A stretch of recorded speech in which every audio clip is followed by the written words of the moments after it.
ప్రభునందు ప్రియులైన మీకందరికీ యేసుక్రీస్తు ప్రభువారి నామంలో శుభవందనాలు తెలియజేస్తూ ఉన్నాం.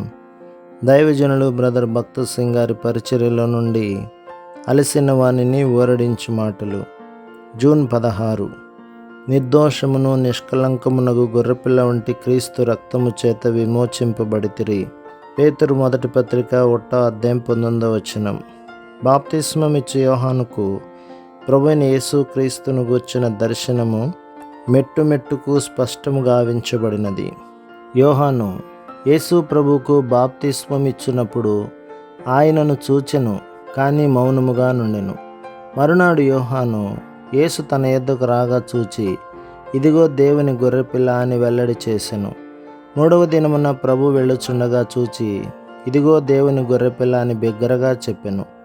అదే విధముగా నీవు కూడా నీలో ఆత్మీయముగా అన్నీయు ఒకే దినమున కనుగొనలేవు. ఆయన ఉన్నట్టుగా ఆయనను చూచుటకు నీకు అనేక ఆత్మీయ తాకుడులు అవసరము. ఆయనను గూర్చిన అనుభవములో నీవు ముందుకు సాగుటను గమనించగలవు. ఇతరులు కూడా తనను చూడవలనని ప్రభువు కోరుచున్నాడు. దేవుని గొర్రెపిల్ల అని యోహాను యేసు ప్రభువును పిలుచుట విని శిష్యులు ఆయనను చూడగోరిరి.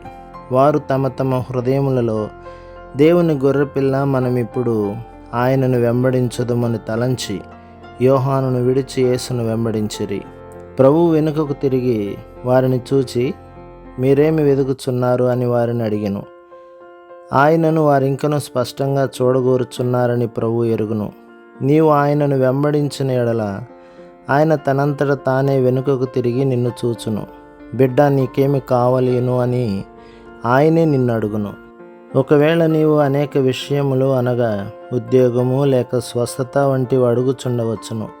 కానీ ఈ శిష్యులకు అట్టి మనవులు లేవు. వారు, బోధకుడా, నీవు ఎక్కడ కాపురమున్నావు అని అడిగిరి. యేసు ప్రభువును చూచిన వారికి, నా ప్రభువు ఎక్కడ ఉన్నాడు, ఆయన ఎక్కడ నివసించుచున్నాడు అను బలమైన కోరిక ఉండును. ఆయన ఎక్కడ నివసించునో తెలుసుకొనవలెనని కోరిక నీకు కలదా?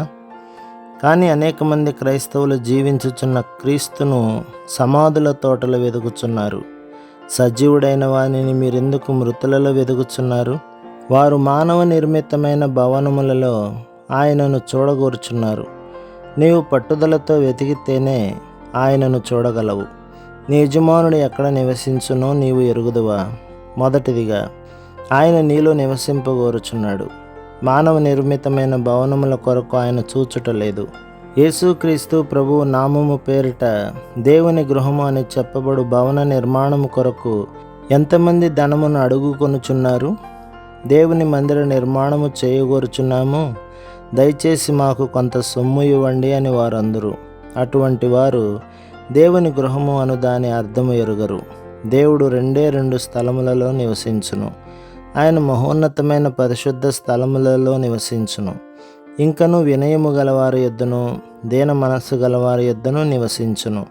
యెషయా గ్రంథం 57:15. నీ పాపములను క్షమించి నీ యొద్దకు వచ్చి నీ హృదయములో నివసించుటకే యేసు ప్రభువు మరణించెను. నీ హృదయము ఆయన నివాస స్థలముగా కావాలనని కోరుచున్నాడు. ఆయన నిన్ను ప్రేమించి నీ కొరకై మరణించెను. ఆయన కాళ్ళు చేతులు నీ కొరకై గాయపరచబడెను.